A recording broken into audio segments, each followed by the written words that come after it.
नमस्कार सभी को, कैसे हो आप सब। आई होप आप सब ठीक होंगे और उम्मीद करती हूँ अपनी पढ़ाई में व्यस्त भी होंगे और रीट लेवल फर्स्ट और रीट लेवल सेकंड की तैयारी कर रहे होंगे।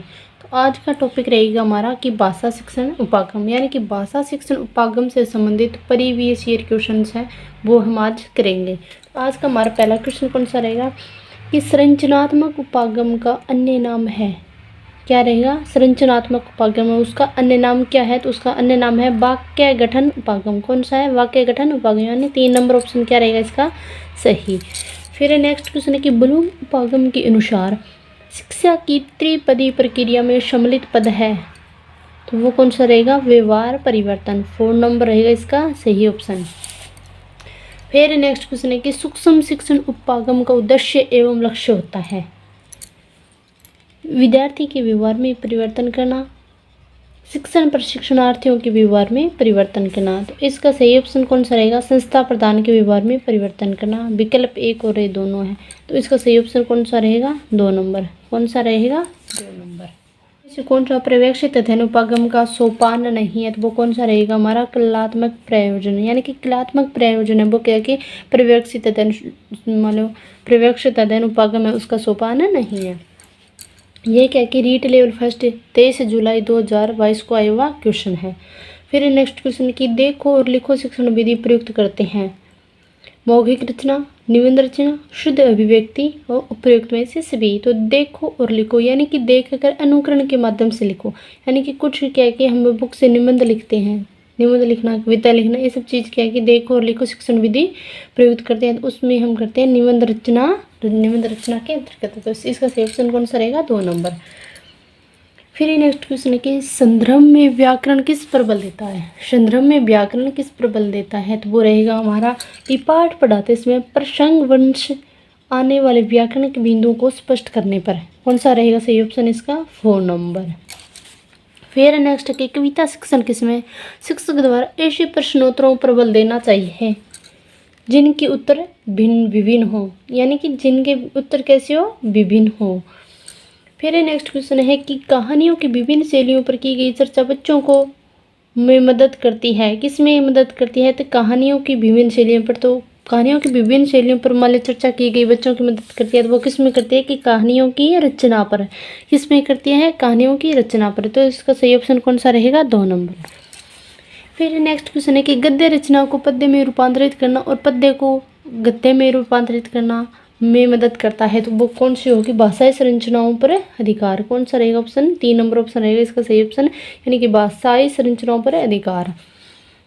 फिर नेक्स्ट क्वेश्चन है कि नाटक और एकांकी पढ़ने पढ़ाने के दौरान सर्वाधिक महत्वपूर्ण है, तो वो कौन सा होगा? संवाद अदायगी। कौन सा रहेगा? संवाद अदायगी। इसका 4 ऑप्शन रहेगा इसका सही आंसर। फिर नेक्स्ट है कि कक्षा 6 में कविता शिक्षण के दौरान सर्वाधिक महत्वपूर्ण है भिन्न भिन्न भावभूमि। कौन सा रहेगा ऑप्शन इसका? भिन्न भिन्न भावभूमि। 2 नंबर ऑप्शन रहेगा इसका सही आंसर। फिर नेक्स्ट क्वेश्चन है कि कविता शिक्षण का मुख्य उद्देश्य है, तो क्या है? छात्रों की उदात्त भावना का संवर्धन व रसानुभूति। इसका सही ऑप्शन कौन सा रहेगा? 3 नंबर। इसका सही ऑप्शन कौन सा रहेगा? 3 नंबर। कविता शिक्षण का प्रमुख अंग है भावबोध। कौन सा रहेगा ऑप्शन? 1 नंबर, यानी कि कविता शिक्षण का प्रमुख अंग है वो कौन सा है? भावबोध।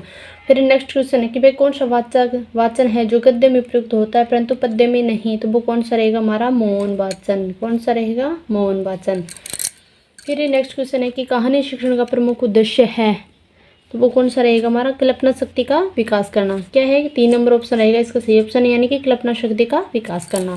फिर नेक्स्ट क्वेश्चन है कि किस मुख्य तकनीक में रेखीय नाटक उपागम के माध्यम से शिक्षक पाठ क्रिया को रोके बिना कौशल शिक्षण को सुगम बनाता है, तो वो कौन सा? हमारा साइड कोचिंग। कौन सी रहेगी? Side coaching. फिर नेक्स्ट क्वेश्चन है कि निम्नलिखित विकल्पों में से व्याकरण से जुड़े शिक्षण उद्देश्य बताइए, तो वो कौन से है? केवल ज्ञान, केवल कौशल, केवल ज्ञान प्रयोग, उपयुक्त में से सभी। तो इसका सही ऑप्शन कौन सा रहेगा? 1 नंबर, यानी कि तीनों ही क्या है इसके व्याकरण से जुड़े शिक्षण के उद्देश्य हैं। फिर नेक्स्ट क्वेश्चन है कि छात्रों के वर्तनी जन्य दोषों के निराकरण का उपयोगी उपागम है, तो वो कौन सा रहेगा? हमारा उपचारात्मक शिक्षण। कौन सा रहेगा? उपचारात्मक शिक्षण। 4 नंबर ऑप्शन रहेगा इसका सही आंसर। फिर नेक्स्ट क्वेश्चन है कि किस विद्या के शिक्षण के समय आप मौन पठन को महत्व देंगे, तो वो कौन सा रहेगा? हमारा निबंध। यानी कि हम निबंध पढ़ते इसमें मौन पठन को सर्वाधिक महत्व देते हैं, क्योंकि हम कुछ बच्चे क्या कि मन ही मन में उस चीज़ को पढ़कर ही क्या है कि अच्छे ढंग से याद कर लेते हैं, यानी कि मौन पठन के माध्यम से। तो मौन पठन भी बहुत ज़्यादा अच्छा है। फिर नेक्स्ट क्वेश्चन है कि उच्च प्राथमिक स्तर पर व्याकरण शिक्षण का उद्देश्य में सहायक होगा, तो वो कौन सा रहेगा हमारा? भाषा की नियमबद्ध प्रकृति को समझने और उसका विश्लेषण करने पर। दो नंबर ऑप्शन रहेगा इसका सही आंसर। यानी कि उच्च प्राथमिक स्तर पर व्याकरण शिक्षण का उद्देश्य भाषा की नियमबद्ध प्रकृति को समझने और उसका विश्लेषण करने में सहायक होगा। फिर नेक्स्ट क्वेश्चन है कि उच्च प्राथमिक स्तर पर व्याकरण शिक्षण की सर्वाधिक उचित विधि है। आगमन विधि। कौन सी विधि रहेगी? आगमन विधि। दो नंबर ऑप्शन क्या रहेगा सही। यानी कि उच्च प्राथमिक स्तर पर व्याकरण शिक्षण की सर्वाधिक उचित विधि है, तो वो कौन सी रहेगी हमारी? आगमन विधि। क्योंकि आगमन विधि में क्या है कि सर्वप्रथम उदाहरण से नियम की ओर चला जाता है। कैसे चला जाता है? यानी कि उदाहरण से नियम की ओर। फिर नेक्स्ट क्वेश्चन है कि व्याकरण शिक्षण की अपेक्षाकृत बेहतर विधि कौन सी रहेगी, तो वो हमारी कौन सी व्याकरण शिक्षण की सबसे बेस्ट विधि है, तो वो क्या है? आगमन विधि। और नेक्स्ट क्वेश्चन है कि भाषा शिक्षण का एक ही मुख्य उद्देश्य है। प्रश्न पूछने, अपनी बात कहने का अवसर देना। प्रश्न पूछने और अपनी बात को कहने का अवसर देना है, तो इसका सही ऑप्शन कौन सा रहेगा? 2 नंबर।